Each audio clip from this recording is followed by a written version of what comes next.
Fala pessoal, tudo bem com vocês? Vamos bater um papo aí sobre o Lula, que andou monopolizando as notícias e as manchetes nos noticiários aí com os seus julgamentos no STF. Antes, aqueles recadinhos básicos de sempre, eu me chamo Tássio Denker, eu sou servidor público, sou especialista em direito administrativo e faço divulgação científica do direito aqui no YouTube. Eu traduzo as notícias, os conhecimentos e tudo que é do mundo do direito, do juridiquês para o português coloquial. Eu tento transformar o conhecimento, eu tento compartilhar e tornar acessível o conhecimento do direito para todos os públicos. Acredito muito que o acesso e o conhecimento do direito, inclusive o conhecimento sobre até onde vão os seus direitos, quais são os seus direitos, é fundamental para o exercício da cidadania de uma forma mais plena. Além da divulgação científica do direito, também faço vídeos opinativos de vez em quando, como é o caso, por exemplo, do vídeo de hoje, sobre assuntos que me interessam, seja política, religião, ciência, cinema, enfim, o que pintar na área, a gente também comenta aqui. Por isso, então, peço para você que não é inscrito no canal, se inscrever se você gostar desse conteúdo e mais do que isso, peço para que você também compartilhe, comente e, se você quiser ajudar-nos ainda mais, você pode se tornar um membro do canal clicando aí no botão Seja Membro, ou então você pode colaborar com a gente fazendo um Pix. A chave vai estar na descrição. Lula está novamente elegível. Nós acompanhamos aí 2, 3 semanas de julgamentos muito acalorados lá no STF, e eu andei comentando bastante, participei de live lá no Blablalogia, no canal da Ilha das Profs, no Marcelo Tumultos, enfim, vários lugares comentando essa situação do Lula. Aqui até então não tinha falado ainda, então vou rapidamente só recapitular o que aconteceu com o Lula para depois entrar na matéria que vocês viram aí pela thumb, pelo título do vídeo, que é essa questão da falsa simetria entre Lula e Bolsonaro. A defesa do Lula havia impetrado alguns habeas corpus no STF, alguns deles questionando a competência do juízo lá de Curitiba, questionando que lá na verdade não seria competente para julgar os casos do Lula, e outros HCs, outros habeas corpus, questionando a parcialidade do Moro. Essa questão da competência é bastante claro, e o STF já disse várias vezes que quando você não tem um vínculo direto que autorize fazer uma conexão ou uma continência entre os fatos, e eu tenho um vídeo que explica o que é conexão e o que é continência, vou deixar eles linkados aqui, você precisa levar os julgamentos para onde os fatos se deram. E no caso, Lula era presidente da República e despachava de Brasília. E eventualmente, se ele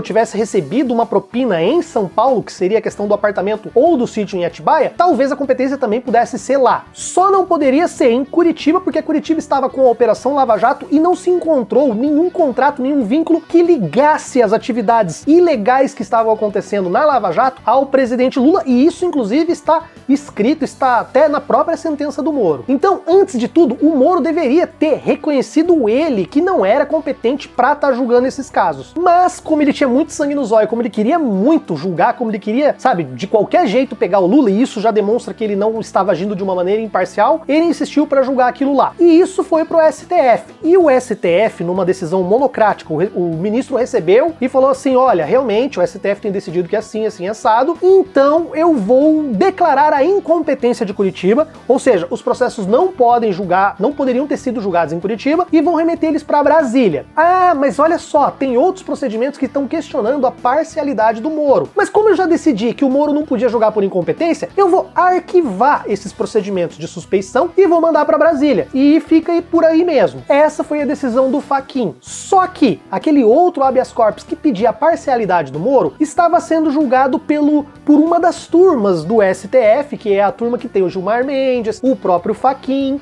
o Cássio, o Lewandowski e a ministra Carmen Lúcia. Aí o que aconteceu?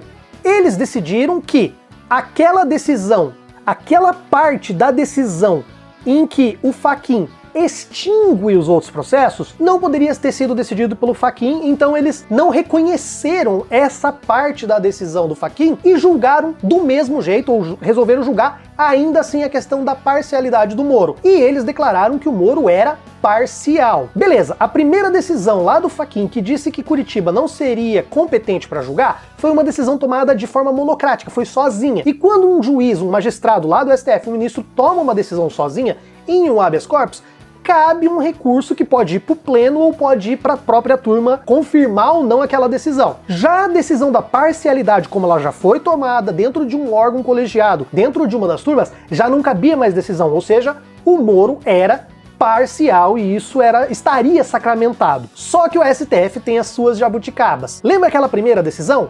Foi recorrida.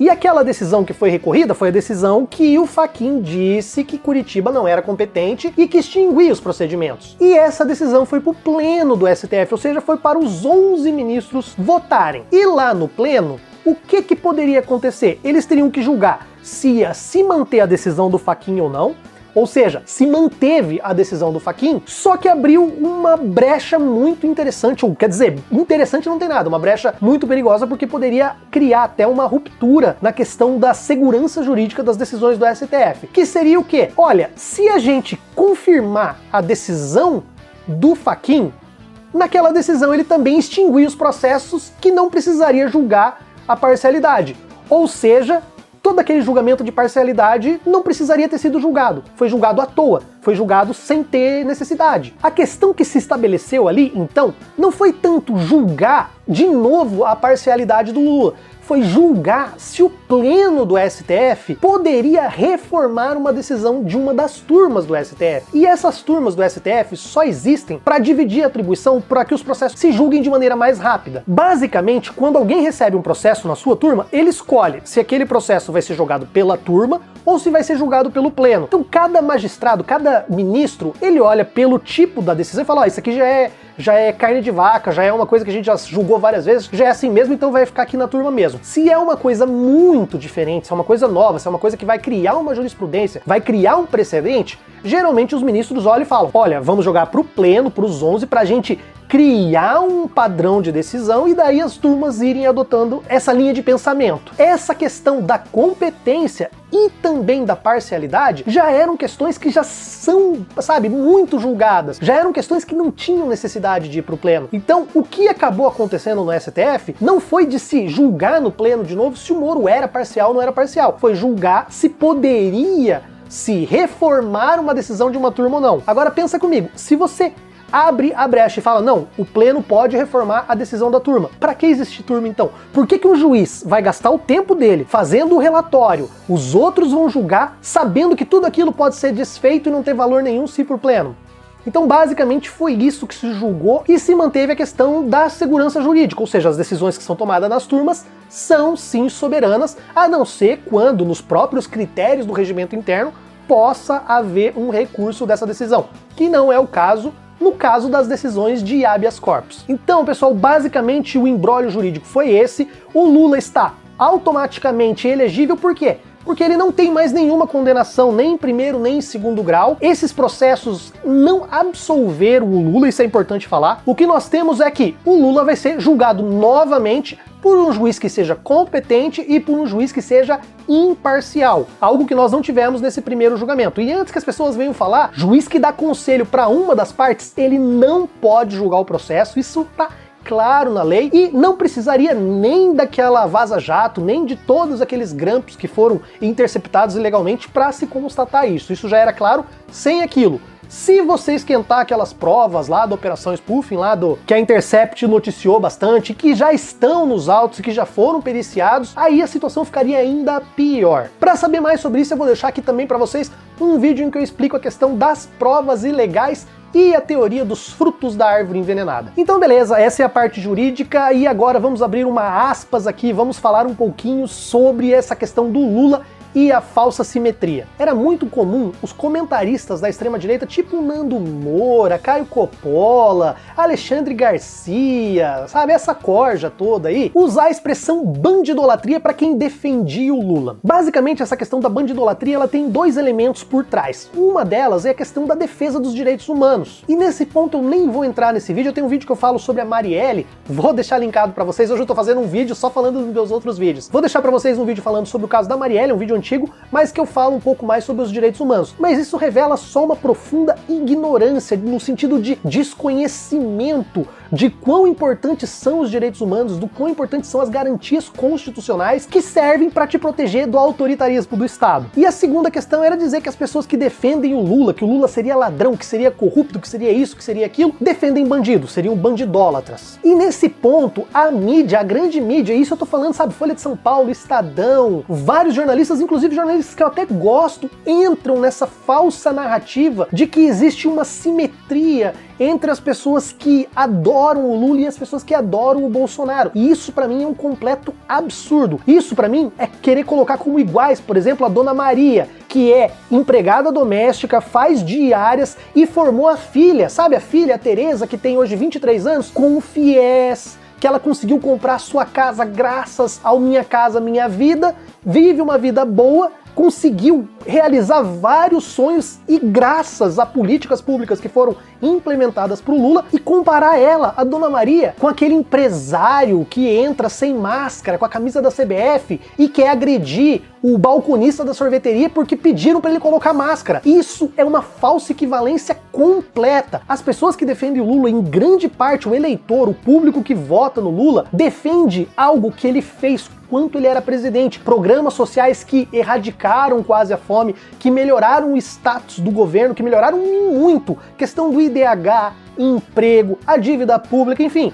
Todos os números, praticamente todos os números do governo Lula foram positivos, o saldo foi muito positivo, e aí existem muitas pessoas que querem falar da crise, de commodities, enfim, querem tirar de tudo quanto é jeito, querem queimar, ou querem dizer que foi sorte, ou querem dizer que foi fruto de outras coisas que não do governo Lula. Só que Bolsonaro entrou, Guedes, sua turma, e desde que eles entraram, todos os índices sociais do Brasil estão em queda, e adivinha os tiozão de camiseta da CBF, óculos escuros no carro, acham que quem é culpado? Ah, que é o Lula, que é o PT, que é a esquerda, mesmo já não estando no poder há mais de 4 anos, há mais de 6 anos. Inclusive, antes mesmo da pandemia, todos esses números vinham de mal a pior, a pandemia só veio a acentuar essa diferença, e tem mais, o Bolsonaro se elegeu com um discurso que não desmente o que ele vem fazendo no governo. Quando as pessoas falam em bandidolatria, eu quero mostrar pra vocês uma coisa. Hoje Lula tem o status de inocente, ele teve os seus processos, inclusive suas condenações, anuladas porque se percebeu que se verificou a parcialidade do juiz. Lula, Bolsonaro, FHC, Dilma, Temer, todos eles estão no mesmo balaio, são pessoas que governaram o país, são pessoas que talvez tenham praticado, e isso é muita ingenuidade achar que todos eles são inocentes, não acho que eles são inocentes, mas pro direito o que conta são provas, são critérios palpáveis, são condutas que são verificadas, e nesse ponto tá tudo igual. Então falar que o Lula é bandido, só falar não tem muita diferença, entendeu? Mas você não vai encontrar o Lula defendendo atividades criminosas, você não vai encontrar o Lula defendendo a corrupção, você não vai encontrar o Lula defendendo a morte das pessoas, você não vai encontrar o Lula defendendo a tortura das pessoas. Pelo contrário. Por outro lado, as pessoas que idolatram o Bolsonaro já tem uma linha muito mais parecida com os incels da internet, sabe aquele povo que se esconde nos channels, idolatra aí, pessoal tipo lá de Columbine, aquelas coisas bem horríveis? Pois é, nós temos aí um presidente que defende a tortura, defende a execução, defende as milícias, defende a caça e a pesca, defende crimes ambientais, relativiza o trabalho análogo à escravidão,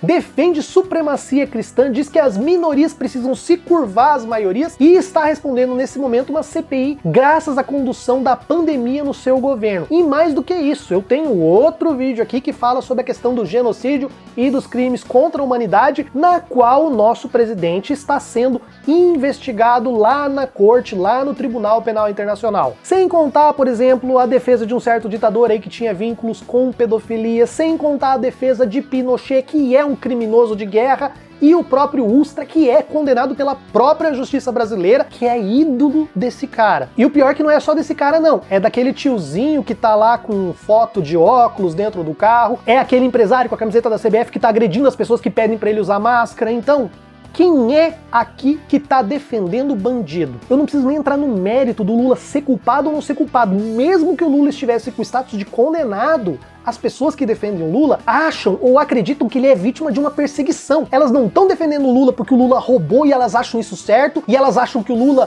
não tem problema roubar, ou que tinha que roubar mesmo. Não, elas defendem o Lula por elas acreditarem que o Lula não cometeu esses atos. Elas defendem o Lula porque elas acreditam que o Lula é vítima de uma perseguição, de lawfare. E isso foi constatado pelo próprio STF. Isso é uma constatação básica para qualquer pessoa que é do direito e tem conhecimentos e sabe a importância dos direitos e garantias fundamentais. Então, a pessoa que defende o Lula, ela não está defendendo um bandido, porque na concepção dela, ele não é bandido, ele é vítima. Ao passo que a pessoa que defende o Bolsonaro está assinando embaixo e está ecoando frases como tinha que matar mais, tinha que torturar mais, tinha que fuzilar a esquerdalha, tinha que levar pra ponta da praia, tinha que matar mais, sabe? Você não precisa gostar do Lula, você não precisa ser nem da esquerda para entender que isso é uma falsa simetria. Durante o governo do Lula, nós não tivemos ataque às instituições democráticas como nós estamos tendo durante o governo Bolsonaro, como nós estamos tendo o aparelhamento da Polícia Federal para proteger os seus filhos, como nós estamos tendo uma nomeação absurdamente ridícula de um ministro despreparado para o STF, para quê? Então, pessoal,